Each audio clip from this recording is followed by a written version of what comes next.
नमस्ते दोस्तों, रानी kitchen zone में एक बार फिर से आपका बहुत बहुत स्वागत है। मैं फिर से हाजिर हूँ कुछ ऐसे टिप्स एंड ट्रिक्स लेकर के जो ना सिर्फ आपका काम आसान करेगा बल्कि आपका टाइम और आपका पैसा दोनों की बचत करने वाला है। सो वीडियो को एंड तक ज़रूर देखिएगा। पसंद आती है वीडियो तो प्लीज़ एक लाइक और चैनल को सब्सक्राइब करना बिल्कुल मत भूलिएगा। तो चलिए बढ़ते हैं सबसे पहली टिप की तरफ। देखिए, जब कभी भी आप स्टील या फिर लोहे का बर्तन खरीद करके ले आते हैं तो नॉर्मली उसका वो नेचर होता है कि उसके अंदर ना बहुत ज़्यादा खाना चिपकता है। और जब आप पहली बार इसको इस्तेमाल करते हैं ना तो बिल्कुल मन ख़राब सा हो जाता है ना। तो यहाँ पे एक बहुत ही सीक्रेट ट्रिक बता रही हूँ जो कि हमारी दादी नानी के ज़माने की है, लेकिन वो आज भी काम करती है। तो वो तरीका है सीज़न का। तो चलिए हम बताते हैं कि इसको सीज़न कैसे करना है। जो भी नया बर्तन है उसको आप गैस जला करके बिल्कुल सिम आंच पे रखिएगा। इसके बाद से थोड़ा सा नमक और तेल इसके अंदर डालना है। अच्छी तरीके से इसको चलाना है किसी भी स्पैचुला से।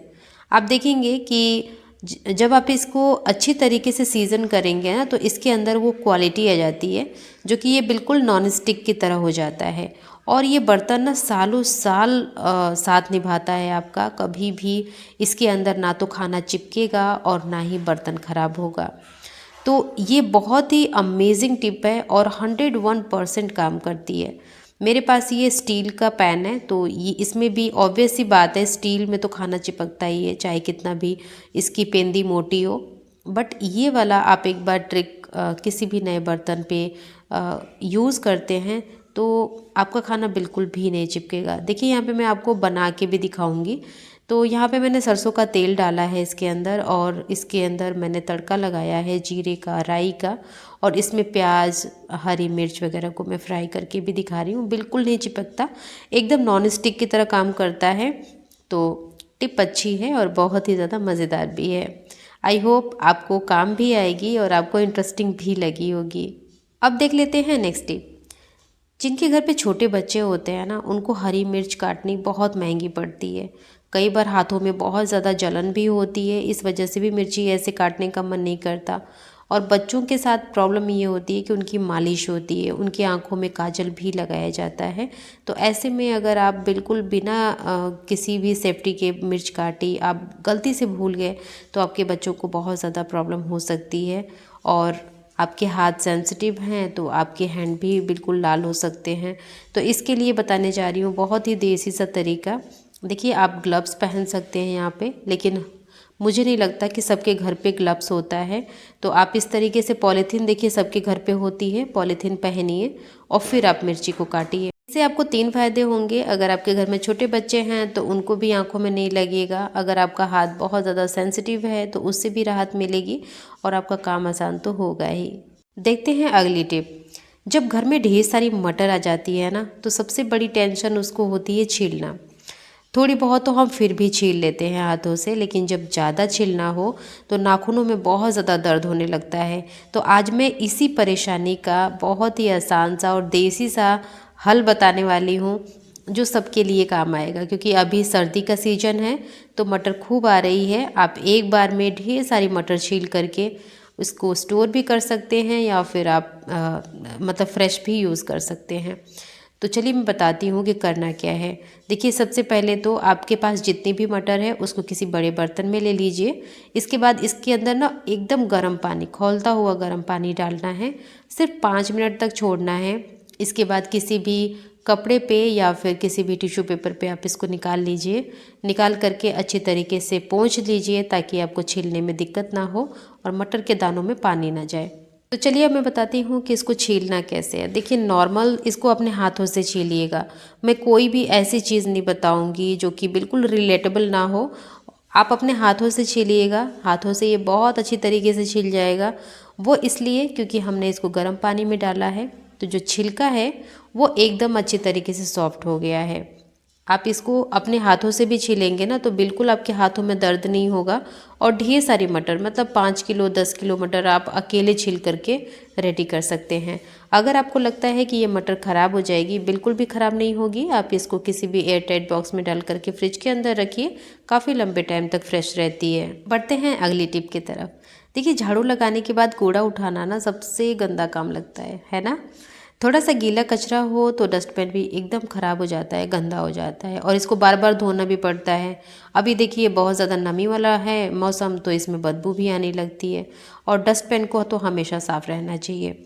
तो अगर आप इन सारी प्रॉब्लम से बचना चाहते हैं तो चलिए मैं आपको बताती हूँ एक बहुत ही देसी सा ट्रिक जो कि काम करता है। आप सबसे पहले तो इस तरीके से कूड़े को इकट्ठा कर लीजिए। कूड़े को इकट्ठा करने के बाद देखिए हमारे पास डस्टबिन तो है, लेकिन इसके साथ में मैंने एक छोटा सा प्लास्टिक भी मतलब एक पन्नी भी रखा हुआ है। बस इसके ऊपर आपको चढ़ाना है और इस तरीके से जितना भी कूड़ा कचरा है इसको उठा लीजिए। तो यहाँ पे मैंने डस्टबिन में सारे कचरे को उठा लिया है। बिल्कुल भी हमारा जो डस्टबिन है गंदा नहीं होगा, क्योंकि हमने डस्टबिन के ऊपर एक प्रोटेक्शन लगा रखा है जो कि है प्लास्टिक। और इस कचरे को प्लास्टिक के अंदर देखिए आप उल्टा करके और निकाल करके इसको बांध करके फेंक सकते हैं। आपका डस्टबिन एकदम साफ रहेगा। बढ़ते हैं अगली टिप की तरफ। सर्दियों में काम करने वाले लोगों की ना एक अलग ही दर्द भरी कहानी होती है। सर्दियों में सॉक्स पहन कर के ही सफाई या फिर कपड़े धोने पड़ते हैं। बार बार सॉक्स उतारना और उसको पहनना, कई बार पैरों में ठंडा लग जाता है या फिर पैरों में सूजन हो जाती है, बहुत ज़्यादा दर्द भी होता है। तो इसके लिए अगर आप चाहते हैं कि सॉक्स पहने पहने ही आपका सारा काम हो जाए, तो इस तरीके से आपको एक पन्नी पहननी पड़ेगी। डजंट मैटर कि आपने शूज़ पहना है कि मेरी तरीके से फ्लिप फ्लॉप पहना है, बस ऊपर से आपको एक पॉलीथीन पहन लेनी है, दैट्स इट। आपका काम हो गया। अब आप अपने वॉशरूम में सफाई कर लीजिए या फिर वॉशिंग मशीन में कपड़े वॉश कर लीजिए। ये दोनों काम ऐसे होते हैं ना कि जिसमें पैर गीला होता ही है और पैरों से जो भी रिलेटेबल प्रॉब्लम्स होती हैं वो हो जाती हैं। पैरों में बहुत ज़्यादा सूजन हो जाता है, दर्द भी होता है। मेरी अभी जो नेक्स्ट वीडियो आएगी ना, शायद मैं उसमें आपको बताऊंगी कि अगर पैरों में सूजन हो जाती है या फिर पैर बहुत ज़्यादा दर्द करते हैं तो आपको क्या करना चाहिए। इन सारे सवालों का जवाब मेरी नेक्स्ट वीडियो में होगी, सो वीडियो को आप ज़रूर देखिएगा। इसके लिए बेल आइकन को ज़रूर हिट करिएगा ताकि जब मैं वीडियो डालूँ तो नोटिफिकेशन आपको मिले। अब देखिए यहाँ पे मैंने सफाई कर लिया है और बस हमारा काम तो हो ही गया है। अब ये जो पॉलीथीन है निकाल करके आप इस तरीके से नोट लगा करके फेंक दीजिए। नेक्स्ट टाइम आप दूसरी पॉलीथीन को यूज़ कर सकते हैं। सर्दी का मौसम हो और आपके घर में मूंगफली या फिर तिल के लड्डू ना बने, ऐसा तो हो नहीं सकता। तो चलिए आज मैं बताऊंगी बहुत ही अमेजिंग सा तरीका। देखिए बनाता हर कोई है, लेकिन सबका जो तरीका होता है ना वो अलग अलग होता है। कभी कभी आपने देखा होगा कि लड्डू बहुत ही ज़्यादा हार्ड हो जाते हैं, तो कभी सही से बनते ही नहीं हैं। तो आज मैं जो तिल के लड्डू बताऊँगी ना वो एकदम अलग है। सबसे पहले तो मैंने देखिए तिल ले लिया है और मतलब वाइट तिल और ब्लैक तिल दोनों लिया है। ये 2 पैकेट मैंने वाइट तिल लिया है, 1 पैकेट ब्लैक तिल लिया है और इसके साथ ही मैंने उसी के मेज़र के हिसाब से हमने यहाँ पे मूंगफली भी रखी है। तो मूंगफली थोड़ी ही है। अब देखिए इसको ना अच्छी तरीके से भून लेना है तब तक जब तक कि इसका छिलका ना अलग होने लगे। अब यहाँ पे मैंने मूंगफली को अच्छी तरीके से भून लिया है। और मूंगफली को आप किस तरीके से छीलेंगे कि आपके घर में कचरा ना फैले। देखिए सबसे पहले तो मैंने इसको रगड़ करके इसके सारे छिलके निकाल लिए। फिर इस तरीके के जो आपके पास छन्नी होती है ना, उसके अंदर आप इसको छान लीजिए। ऐसा करने से जितने भी मूंगफली के दाने हैं वो बिल्कुल सेपरेट हो जाएंगे और आपके घर में ना जो भी छिलका है वो बिल्कुल उड़ेगा नहीं। आपको बिल्कुल ज़्यादा मेहनत करने की ज़रूरत नहीं है। यहाँ पे आप खुद देख सकते हैं कि इसका छिलका अलग हो गया है और दाना अलग हो गया है। तो ये भी एक बहुत ही प्यारी सी टिप है जिसको आप यूज़ कर सकते हैं अपने घर के कामों में। अब देखिए यहाँ पे जो तिल है ना उसको मैंने डाल दिया है और बहुत ज़्यादा इसको नहीं भूनना। हल्की सी चिटचिट की आवाज़ आने लगे ना तो आप समझ जाइएगा कि आपकी जो आपका जो तिल है वो भून गया है। अब जब चिट की आवाज़ आए उसके बाद आपको क्या करना है कि आप गुड़ को रखिएगा, मतलब कद्दूकस कर लीजिएगा अगर चिक्की वाला गुड़ है तो, या फिर आप उसको कूट के भी रख सकते हैं। तो मैंने भी मेरे पास चिक्की वाला गुड़ था तो उसको कद्दूकस करके मैंने अच्छी तरीके से रख लिया है। अब देखिए ये जो तिल है ना इसके अंदर ही मैं ये कसा हुआ जो गुड़ है वो डाल दूँगी। तो गुड़ की मात्रा अच्छी रखिएगा, नहीं तो अगर आप बहुत कम इसमें गुड़ रखेंगे ना तो ये बिल्कुल भी बंधेगा नहीं। तो थोड़ा सा आप गुड़ की मात्रा बढ़ा सकते हैं। ऐसा मैं इसलिए कह रही हूँ क्योंकि देखिए तिल भी हमारी बॉडी के लिए बहुत ही ज़्यादा फ़ायदेमंद है और गुड़ भी फ़ायदेमंद है। तो आप ये दोनों चीज़ें बढ़ा के भी डालेंगे तो कोई प्रॉब्लम नहीं होने वाली है। और यहाँ पे देखिए मैंने जो मूंगफली को छील के रखा था ना वो भी इसके अंदर डाल दिया है। अब सारी चीज़ों को ना धीरे धीरे, मतलब गैस की फ्लेम बिल्कुल सिम रखिएगा और इन सारी चीज़ों को इस तरीके से धीरे धीरे मिक्स करेंगे। गुड़ मेल्ट होगा और मेल्ट होने के बाद अच्छी तरीके से मूंगफली और तिल के अंदर चिपक जाएगा।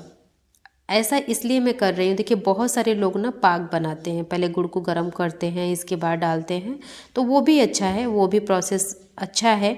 बट उसमें कई बार ऐसा होता है ना कि जो लोग नौसिखुआ होते हैं, मतलब जो नए नए बनाना स्टार्ट किए हैं, उनके साथ प्रॉब्लम ये आती है कि पाग ना वो पहचान नहीं पाते और लड्डू बहुत ज़्यादा सख्त बनते हैं, मतलब उसको दांत से तोड़ो तो टूटता ही नहीं है। तो इसी के लिए मैं बता रही हूँ कि ये वाला जो टिप है, इससे आपके लड्डू बिल्कुल भी हार्ड नहीं बनेंगे।